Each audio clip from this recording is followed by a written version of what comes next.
Bonjour Emmanuel Véron, vous êtes spécialiste de la Chine et vous enseignez à l'INALCO, à l'école navale française. D'abord, ma première question, c'est quelles sont les opportunités pour la Chine avec la guerre en Ukraine? Le sujet de la Chine par rapport à la guerre en Ukraine, manifestement, se situe d'abord et avant tout dans une intensification des échanges commerciaux et diplomatiques avec la Russie, avec en arrière-pensée une logique de front stratégique contre Washington, plus largement contre l'Occident. Quand on regarde les chiffres précisément de l'économie, disons simplement en 2021, les échanges bilatéraux sino-russes étaient autour de 140 milliards de dollars. Ils sont passés à la fin de l'année 2023 à largement au-dessus de 200 milliards de dollars échangés, ce qui montre bien qu'on a cette intensification des échanges économiques entre la Chine et la Russie, malgré les sanctions, malgré la guerre en Ukraine, et donc on a quelque part un soutien indirect, implicite de la Chine à la Russie dans la guerre en Ukraine. Alors quels sont les produits échangés? C'est toujours plus d'hydrocarbures, pétrole, gaz, mais aussi d'autres matières premières, je pense à du bois, des minerais, des matériaux stratégiques, etc. Mais également des produits qui partent de Chine vers le marché russe, notamment des semi-conducteurs, des biens électroménagers, des technologies dont la Russie a besoin, à la fois pour satisfaire ses besoins dans la guerre, mais également pour nourrir une partie du marché intérieur russe. Est-ce qu'on pourrait dire aussi que ça tombe un peu à pic pour les exportateurs chinois, étant donné que leur économie est plus ou moins en train de patiner et une plus forte demande des Russes serait les Oui. bienvenus? Il y a une sorte de cynisme en fait dans ces affaires internationales et côté chinois, on voit qu'ils profitent, si je puis dire, de la situation. D'abord en négociant à la baisse le prix des hydrocarbures, c'est-à-dire qu'ils sont dans une logique de domination vis-à-vis de la Russie, d'une relation renforcée mais de domination, on pourrait dire de vassalisation.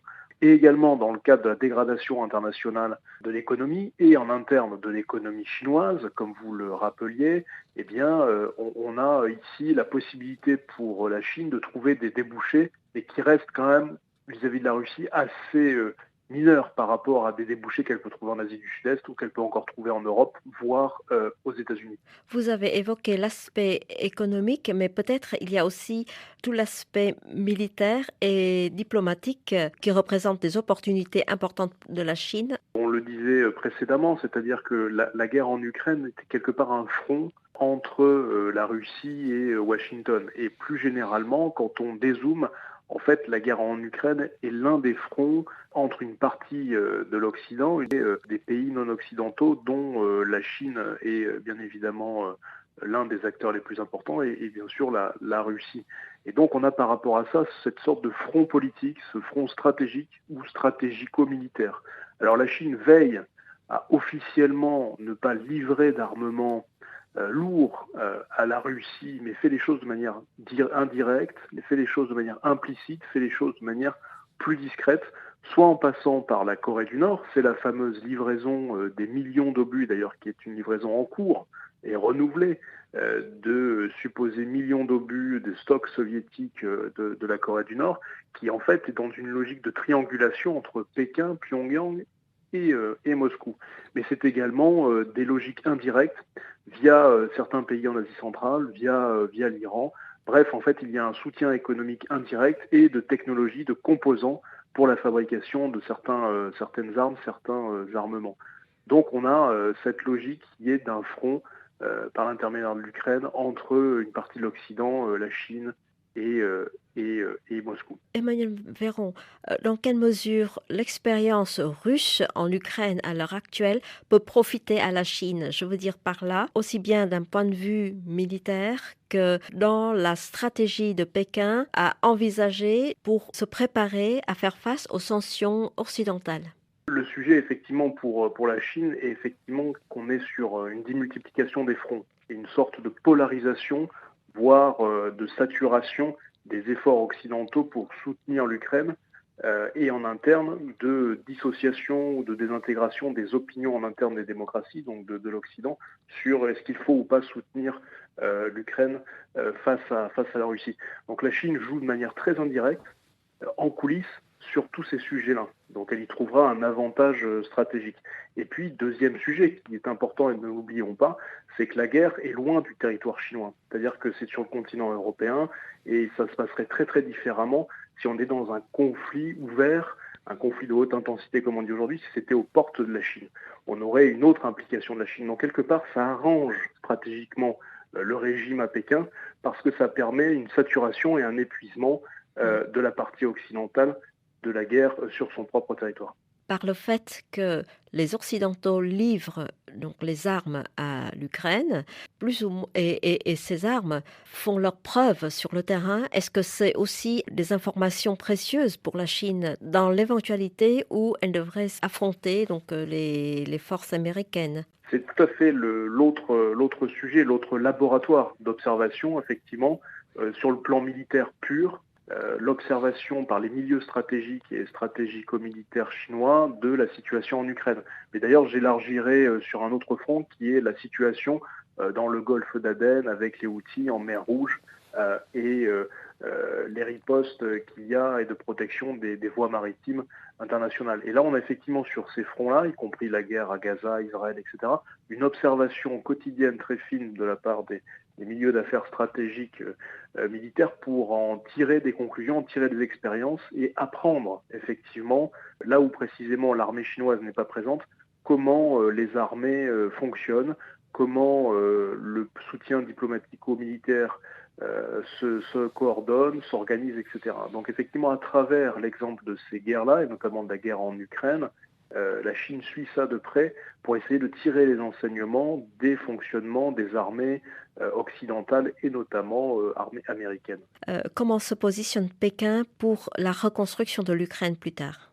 Alors on a eu quelques éléments ces derniers mois, maintenant qu'il y a 2 ans d'offensive et 2 ans d'invasion de l'Ukraine, de la part d'acteurs chinois se positionnant pour d'éventuels sujets de reconstruction, notamment d'infrastructures en Ukraine.